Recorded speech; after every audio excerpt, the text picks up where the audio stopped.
الحمد لله نحمده ونستعينه ونستغفره ونؤمن به ونتوكل عليه ونعوذ بالله من شرور أنفسنا ومن سيئات أعمالنا من يهده الله فلا مضل له ومن يضلل فلا هادي له وأشهد أن لا إله إلا الله وحده لا شريك له وأشهد أن محمدا عبده ورسوله أما بعد فإن أصدق الحديث كتاب الله وخير الهدي هدي محمد صلى الله عليه وسلم وشر الأمور محدثاتها وكل محدثة بدعة وكل بدعة ضلالة وكل ضلالة في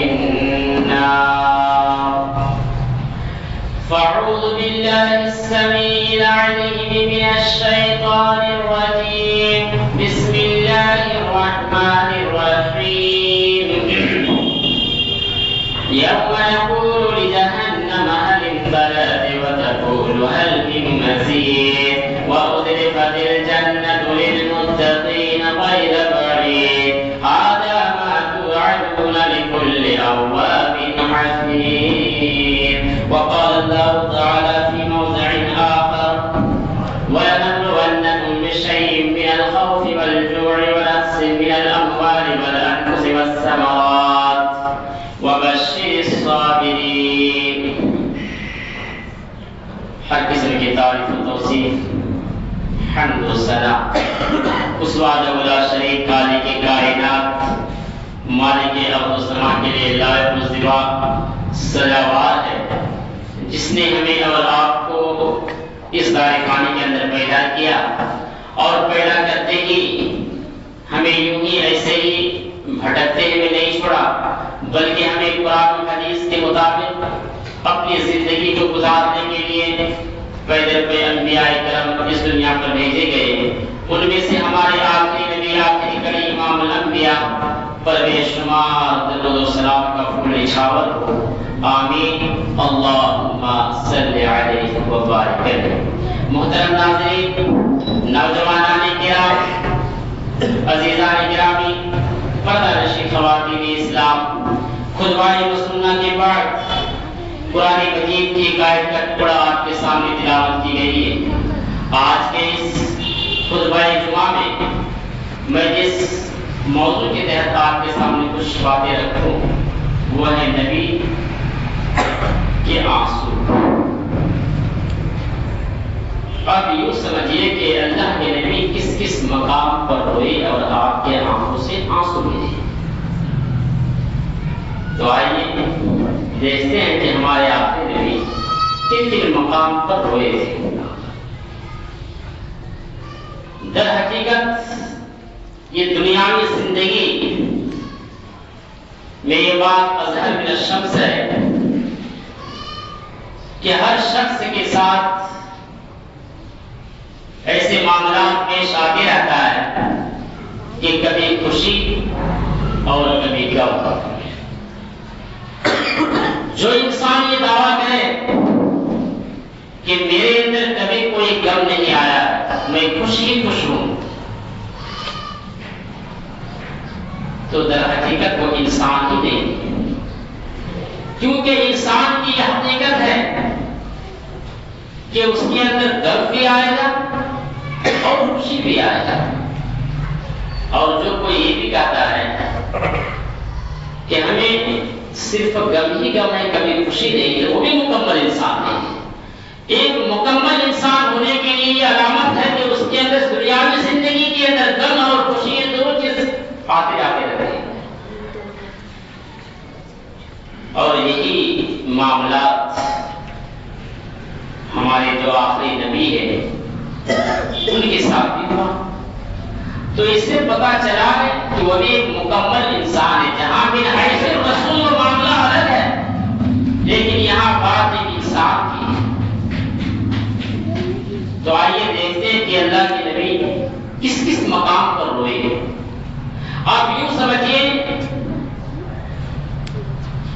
کہ خوشی بھی ہے اور غم بھی ہے۔ تو آئیے خطبہ مسلمہ کے بعد جو قرآن مجید کی آیت آپ کے سامنے تلاوت کی گئی ہے، وَلَنَبْلُوَنَّكُمْ بِشَيْءٍ مِّنَ الْخَوْفِ وَالْجُوعِ، اللہ تبارک و تعالیٰ ارشاد فرما رہا ہے کہ اے میرے بندو، وَلَنَبْلُوَنَّكُمْ بِشَيْءٍ مِّنَ الْخَوْفِ، ہم تجھے خوف ڈال کر کے آزمائیں گے، دہشت داری کر کے آزمائیں گے، وَالْجُوعِ، اور ہم تجھے بھوکا رکھ کر کے آزمائیں گے، وَالْأَنفُسِ، اور ہم تمہاری جان اور تمہاری کھیتی باڑیاں لے کر کے آزمائیں گے۔ لیکن ہماری آزمائش کی کیٹیگریاں چینج بھی ہو سکتی ہیں، الگ الگ طریقے سے اللہ تبارک و تعالیٰ کی طرف سے امتحان بھی ہمارے ساتھ یہ آ سکتا ہے۔ کبھی برما کے زمین پر مسلمانوں کو دہشت داری کر کے آزمایا جا رہا ہے، تو کبھی فلسطین کی سرزمین پر، تو کبھی آسام کی سرزمین پر، تو کبھی گجرات کے مسلمانوں پہ خوف اور دہشت داری ہے۔ آج پورے انڈیا کا مشاہدہ کریں، مسلمان کس قدر دہشت اور خوف داری ہے۔ ابھی صنعتین کا واقعہ نہیں ہے، آپ کے جے پور کا واقعہ لے لو، جے پور کے ایئرپورٹ پر مسلمانوں کو پھنسانے کی سازشیں کی جا رہی ہیں، طرح طرح کے الزامات پر لگایا جا رہا ہے، اور وہاں بھی جو لوگ سفر کر کے آتے ہیں اسے اسٹیشن پر ایئرپورٹ پر اپنے آپ میں ایک خوف داری، ایک دہشت داری ہے، اور یہ ڈر لگا ہوا ہے کہ کسی بھی معاملات پر مجھے پھنسایا نہ جائے، میرے اوپر کوئی غلط آفت نہ لگایا جائے، کوئی الزام کے ذریعے مجھے گرفتار نہ کیا جائے۔ اس طریقے سے آزمائش کی کیٹیگریاں ہو سکتی ہیں، یعنی خوف اور دہشت داری کر کے، والجوع، اور بھوکا رکھ کر کے بھی ہم تجھے آزمائیں گے۔ یہ ساری بات بیان کرنے کے بعد اللہ تبارک و تعالیٰ پھر اعلان کر رہا ہے کہ جو بندہ صبر کر لے گا تو ہم ان کے بدلے میں اسے جنت دیں گے۔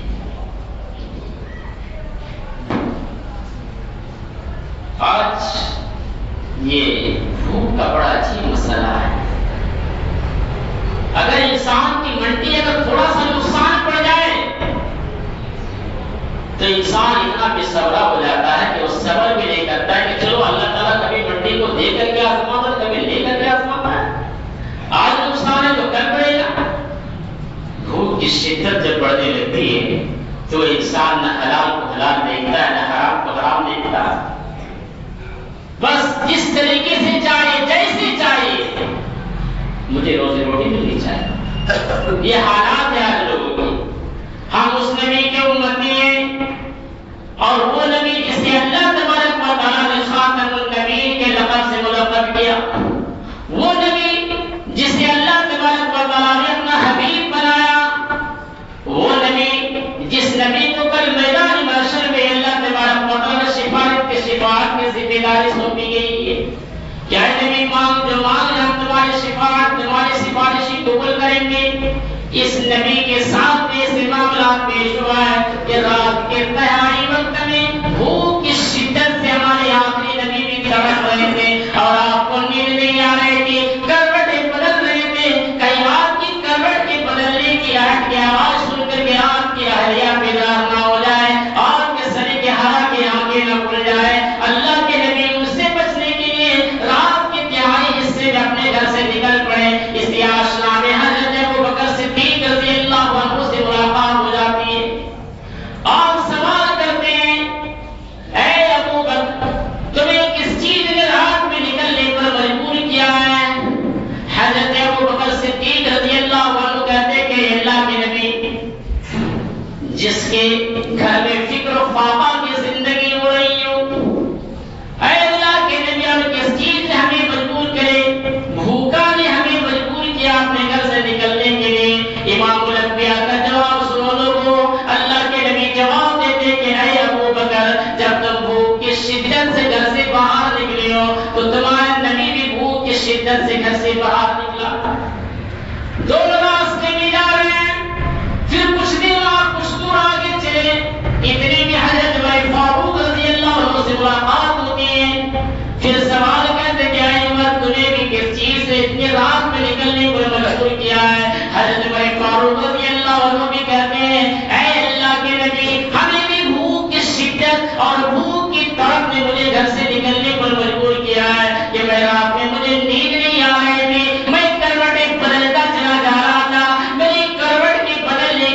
آواز میری بیوی کی آنکھ نہ کھل جائے، اس کے دل میں کوئی خلل نہ آ جائے، اور میری بھوک کی شدت سے وہ بھی بے چین اور بے قرار ہو جائے، اسی لیے میں ان سے بچنے کے لیے وجہ سے باہر نکل گیا ہوں۔ اللہ کے نبی اور حضرت ابوبکر اور حضرت عمر، یہ تین شخص حضرت ابو ایوب انصاری کے گھر میں جاتے ہیں، اور رات کا تہائی کا وقت ہوتا ہے، گھر کے دروازہ کھٹکھٹایا جاتا ہے، حضرت ابو ایوب انصاری گھر کے باہر نکلتے ہیں، رات کے تہائی۔ آج بتائیے اتنی رات کے تہائی حصے میں اگر ہمارے گھر کوئی مہمان آ جائے تو ہمارے گھر کی عورتوں کی کیا کہتی؟ اس نے ہی رات میں ٹپکنا تھا، اس نے صبح نہیں آ سکتا تھا کیا؟ اب اس کے لیے اٹھو، کھانا پکاؤ، پھر دو۔ یہ حالت تھی آج کی۔ ابو ایوب کا چہرہ خوشی سے کھل گیا اللہ کے نبی کو دیکھتے ہی۔ آئیے اللہ کے نبی تشریف رکھیے، آپ بیٹھ جاتے ہیں، ابو بکر عمر بھی بیٹھ جاتے ہیں، کھجور پیش کیا جاتا ہے۔ اتنے میں اتنا خوشی کہ مہمان آئے ہیں، ایک بکری ذبح کرنے لگتا ہے۔ واقعہ بڑی لمبی ہے لیکن خاکہ بتا رہا ہوں۔ آپ بنا کر کے تیار کیے، سامنے بھی گوشت اور روٹی بھی پیش کیا گیا، بریڈ سے بنی ہوئی گوشت اور روٹی ہے۔ ابو بکر بھی بیٹھے، حضرت عمر بھی بیٹھے، اللہ کے نبی بھی بیٹھے، حضرت ابو ایوب انصاری مہمان نوازی کر رہے ہیں۔ اللہ کے نبی یہ نعمت کو دیکھ کر کے رو رہے ہیں۔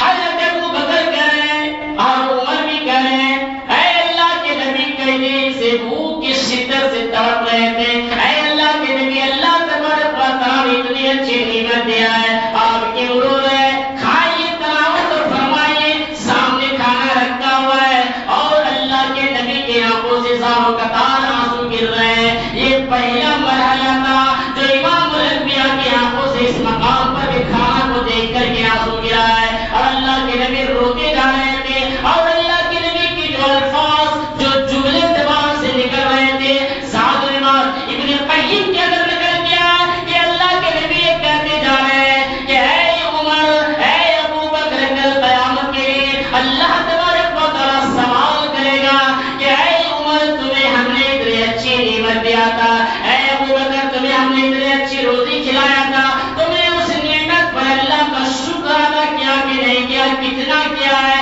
اس پر بھی تمہیں کل قیامت کے دن سوال کیا جائے گا، اس لیے تیری آنکھوں سے آنسو گر رہا ہے۔ یہ مرحلہ ہے اللہ کے نبی کی اس نعمت کو دیکھ کر کے آنکھوں سے آنسو گرے۔ چلیے، خوشی بھی ہے اور غم بھی ہے۔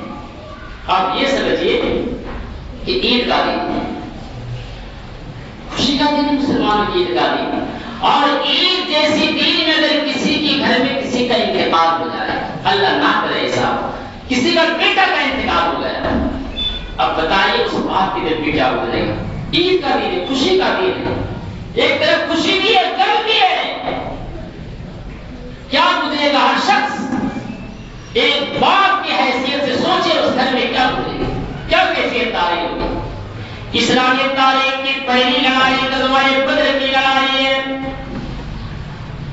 اور اس لڑائی کے اندر صحابہ کرام بھی جا رہے ہیں، حضرت عثمان غنی رضی اللہ عنہ بھی نکل رہے ہیں، لیکن اللہ کے نبی کی بیٹی رقیہ کا چیچک ہوا ہے، چیچک نکلا ہے، داخل بیماری ہے۔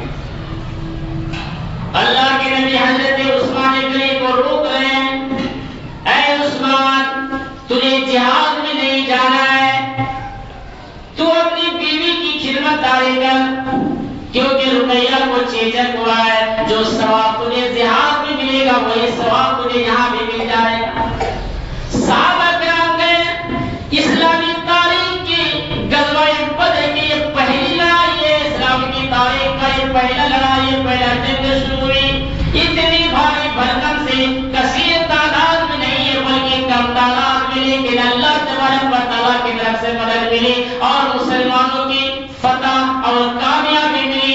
ابھی یہ جشن منائی رہے کہ صحابہ کرام خوشی کی جشن منا رہے ہیں کہ ہم اتنے کثیر تعداد، ہم اتنے قریب تعداد میں جنگ جیت گئے اور کافروں کو کتے اور بلی کی چوہے کی شکل میں بنایا فرشتے کو بھیجا گیا ہے، اللہ کے شکر ادا کر رہے تھے اور خوشی کے جشن منا رہے تھے۔ اسی آشنا میں محمد رسول اللہ اس مجلس میں بیٹھے ہوئے تھے، آپ کے اندر بھی خوشی تھی کہ اسلامی تاریخ کی پہلی لڑائی اور خوشی ہے، عید سے بڑھ کر خوشی ہے۔ خوش تھے، اللہ کے نبی بھی خوش تھے، صحابہ کرام بھی خوش تھے۔ آج ہم بھی خوشیاں مناتے ہیں کہ ہماری خوشی کی کیفیت کیا ہوتی ہے؟ شراب سے منایا جاتا ہے، شراب اور کباب پی کر کے ہم مست ہو جاتے ہیں، یہ ہماری خوشی ہوگی۔ کہ وہاں وہ شراب کباب کا خوشی نہیں تھا، صحابہ کی خوشی تھی، اللہ کے شکر ادا کرنے کو لگے ہوئے تھے اور اللہ کے نبی کے اللہ کا شکر ادا کرنے کی خوشی منا رہے ہیں کہ اللہ کا شکر ہے کہ پہلی لڑائی اور کامیابی ملی۔ اسی آشنا میں قاصد آتا ہے اور اللہ کے نبی کی کامیاب کر کے کہتا ہے، اے اللہ کے نبی تیرے لفظ کے جگر عثمان گلے کی بیوی رقیہ اب اس دنیا میں نہ رہی، رخصت ہو گیا۔ اللہ کے نبی وہاں سے اٹھتے ہیں اور اپنے بیٹی کے گھر کا طرف رخ کرتا ہے۔ گھر پہنچتے ہی خبر ملتی ہے کہ اسے قبرستان کی طرف لے جایا گیا۔ قبرستان کی طرف اللہ کے نبی آگے بڑھتے ہیں، آپ کیا دیکھتے ہیں کہ ابھی ان کی بیٹی کی جنازہ تو ہو چکی تھی، قبر کے اندر داخل کر دیے تھے، لوگ اس پر مٹی ڈال رہے تھے، یعنی آدھی قبر پر مٹی ڈالا جا چکا تھا۔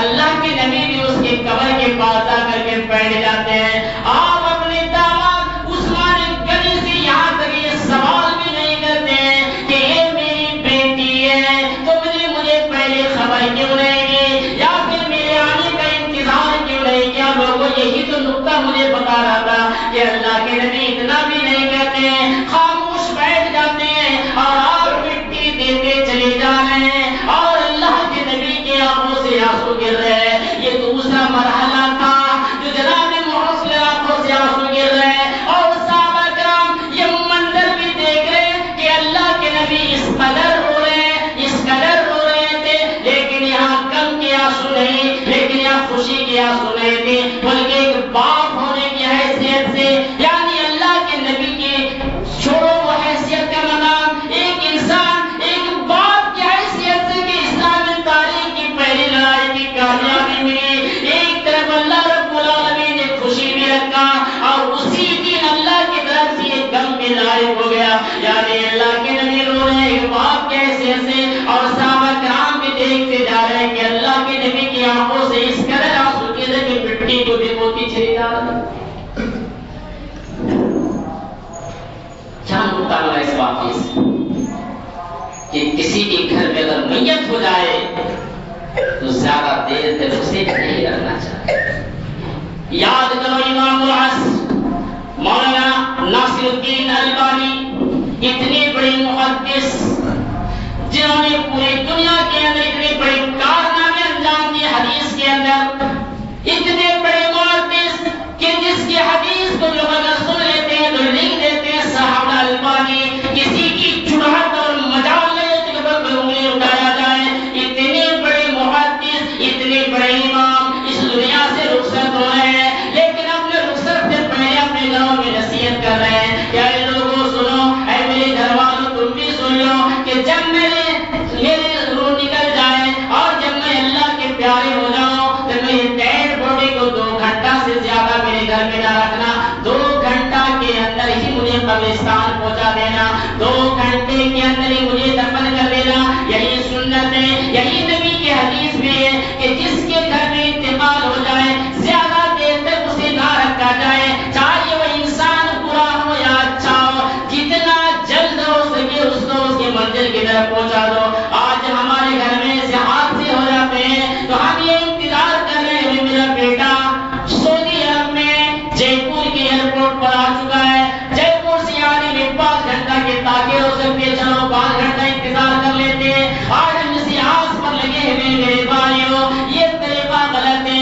اتنے بڑے محدث جنہوں نے حدیث کی خدمات انجام دینے کے بعد آپ یہ نصیحت کرتے چلے جا رہے ہیں کہ مجھے 2 گھنٹے کے اندر ہی دفن کر دیا جائے، کیونکہ اللہ کے نبی کی یہ حدیث ہے کہ جتنا جلد ہو سکے اس کو اس کے منزل کی طرف پہنچا دو، اس کو دوست کے گھر میں تدخیر کر دو. یہی تو سنت ہے, یہی تو طریقہ ہے. آج ہم کہاں جا رہے ہیں؟ آج ہماری طریقہ کیا اپنایا ہوا ہے؟ ہم تو صرف مسلمان بنے ہوئے نام کے, لیکن کوئی حدیث اگر بیان کر دیا جائے تو اس پر عمل کرنے کے لیے تیار نہیں. جتنا جلد ہو سکے, کوئی اگر ہے, اگر 2 دن آنے میں لگ رہا ہے تو اس کی ڈیڈ باڈی کو برف میں رکھا جاتا ہے. انتظار کرو, ہے آ رہا ہے, چہرہ کو دیکھیں. یہ اللہ کی نبی جیسی شخصیت خوشی منا رہے ہیں اور بیٹی کا چہرہ بھی دیکھنا نصیب ہے. اٹھائیے وہ تاریخ کی کتابیں, کہاں ہے آج آپ؟ یہ دوسرا مرحلہ تھا جو امام الانبیاء کی آنکھوں سے آنسو نکلے. آئیے تیسرا منظر دکھاتے اللہ کے نبی کے آنسو. بچپن میں باپ بھی گزر گئے پیٹ کے اندر, اب پیٹ میں تھے, باپ بھی دنیا سے چلے گئے. 6 سال کے ہوئے تو ماں بھی گزر گئی. اب ان کی دادا کا وقت آیا, شدت پرورش کی, دادا بھی گزر گئے. منظر دیکھیے, عبد المطلب ان کے چچا کا وقت آیا. ابھی دعوت و تبلیغ کے کام بھی کر رہے تھے, توحید کے ڈنڈا بجائے رہے تھے. وہاں کے کفار مشرکین آئے اور کہنے لگے, اے ابو طالب, تمہیں بھتیجے پالنے کا بڑا شوق ہے, تو اے ابو طالب سنو, تمہارے بھتیجے کو میرے حوالے کر دو, میں اسے قتل کر دوں گا. اور تمہیں اگر اتنا شوق ہے بھتیجے پالنے کے تو میں تجھے دیتا ہوں تو اسے پال لے. ابو طالب کا دیوانہ ایسی سوچ لے کر کیا ہے, میں اپنا بھتیجا تجھے دے دوں قتل کرنے کے لیے, اور تیرے بھتیجے کو میں پاؤں کھلا پلا کر کے ساڑ بنا دوں. کیا سوچ لے کر کے آئے ہو تم؟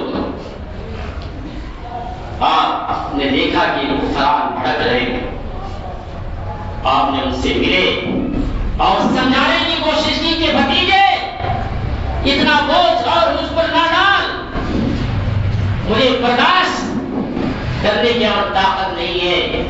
مجھے ڈر لگ رہا ہے کہ تجھے کفار مشرکین قتل نہ کر دے, اور میں تجھے بھتیجے کھونا بھی نہیں چاہتا. مجھے اس بات کی خدشہ ہے کہ آج ہی لوگ آئے تھے اور تیرے بارے میں شکایت کرتے ہیں. اللہ کے نبی کے سنو جواب.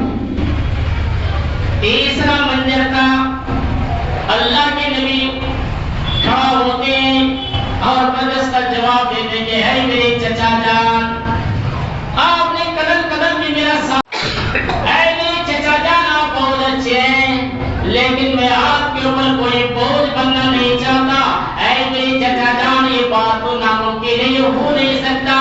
اگر یہ مکے کی کفار مشرکین ایک ہاتھ میں چاند اور دوسری ہاتھ میں سورج ملا کر کے رکھ دے اور مجھ سے یہ کہہ دے کہ اے محمد تو دین کی دعوت دینا چھوڑ دے, توحید کا پرچار کرنا چھوڑ دے, کعبے کے رب کی قسم یہ تو ناممکن ہے, یہ ہو ہی نہیں سکتا ہے. مگر میں اپنے دعوت اپنے مشن سے میں پلٹنے والا نہیں ہوں. اے میرے چچا جان, آپ جائیے, آپ کی کوئی ضرورت نہیں ہے. اے میرے چچا جان, آپ میری حمایت نہ کیجیے. اللہ کے نبی یہ الفاظ کہتے ہی 2 قدم آگے بڑھتے ہیں اور اللہ کے نبی کی آنکھوں سے ساروں قطار آنسو گر رہے تھے. ان کے چچا ابو طالب نے دیکھا کہ میری بھتیجی رو رہے ہیں, میری بھتیجی کی آنکھوں میں آنسو گر رہے ہیں. یہ تیسرا منظر تھا جو امام الانبیاء کی آنکھوں سے آنسو گرے اور کہتے کہ اے میری بھتیجی پلٹ جا, پلٹ جا.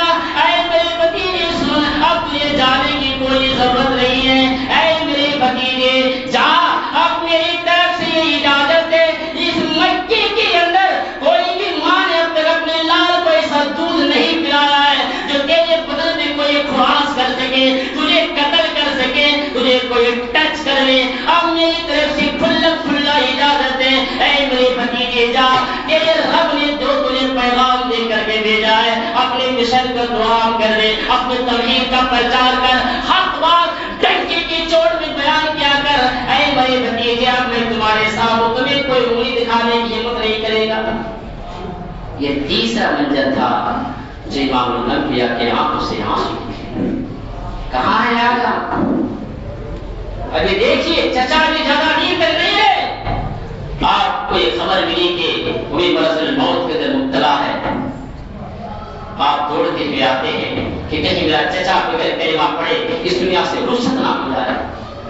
وہاں ابو جہل وغیرہ بیٹھے ہیں, ابو لہب بھی بیٹھے ہیں, مکے کے وہ کافر لوگ بڑے بڑے سنگا پر بغل میں بیٹھے ہیں, اور اللہ کے نبی جاتے کہتے کہ اے میری چچا جان, آپ نے میری بہت حمایت کی ہے, قدم سے قدم ملا کر کے بڑا ساتھ دیا ہے.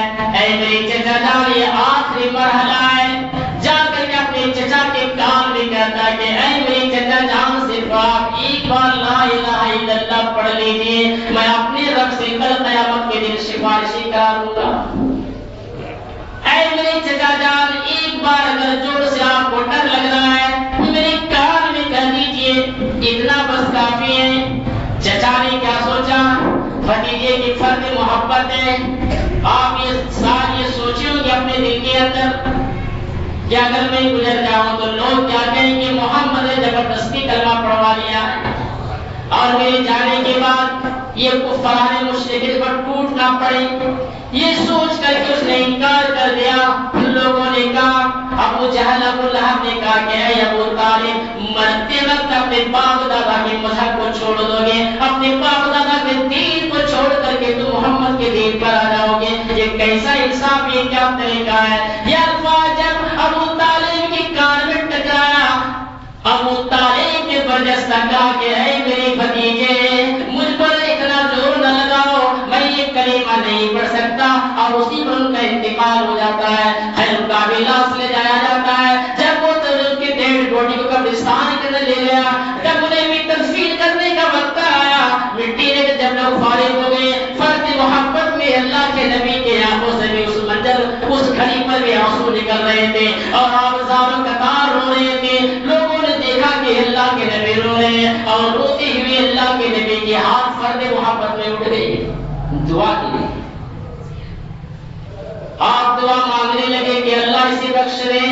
لیکن سنو, اللہ رب العالمین کی طرف سے جبریل امین کے ذریعے یہ پیغام نازل ہوتا ہے, اور قرآن کی آیت نازل ہوتی ہے, ما کان للنبی والمشرکین, کسی بھی نبی کے لیے مشرکوں کے لیے دعا قابل قبول نہیں ہے. یہ تو مشرک کی حالت میں مرا ہے. اے نبی, آپ اپنے ہاتھ کو نیچے کر لیجئے, آپ دعا نہ مانگے, میں تمہارے دعا کو سننے والا نہیں ہوں, میں تمہارے دعا کو قبول نہیں کروں گا. یعنی اللہ تبارک و تعالی نے اللہ کے نبی کے دعا کو ریجیکٹ کر دیا, نہیں قبول کروں, کیونکہ مشرک ہے, یہ کلمہ نہیں پڑھا ہے, ہم نہیں قبول کریں گے اس کو. تمہارے کیا ملا نصیحت, شرک کبھی معاف نہیں, یہ نقطہ ملا. شرک قطعاً معاف نہیں, اور شرک کرنے والوں کے لیے کوئی دعا کی جائے. مسئلے تو بہت نکلیں گے اس سے. اللہ کے نبی کی شخصیت اپنے چچا کے لیے فرد محبت میں دعا کر رہے ہیں, اور اللہ نے ریجیکٹ کر دیا. اب وہ لوگ بولیں گے یار مساجد کیا کر رہے ہیں, نبی کی دعا رد کر دی ہے, یہ بولیں گے قرآن کی آیت ہے.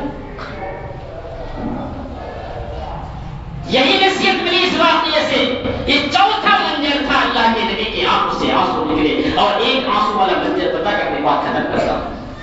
ایک آنسو کا منظر, ذرا معاف کیجیے گا, وقت لیتا ہوں 2-3 منٹ. یہ بڑا دلچسپ منظر ہے. اللہ کے نبی غار ہرا میں دعوت کی, قرآن کی جب آیت جب نازل ہوئی, اقرا بسم ربک الذی خلق والی, آپ تھرا گئے, کانپتے اپنے گھر کی طرف دوڑے. کہا کہ آج یہ قرآن کی پہلی آیت نازل ہوئی ہے, اور ایسا ایسا حادثہ بالکل ہوا ہے. آپ گھبرا گئے, کمبل اوڑھ کر کے لیٹ گئے.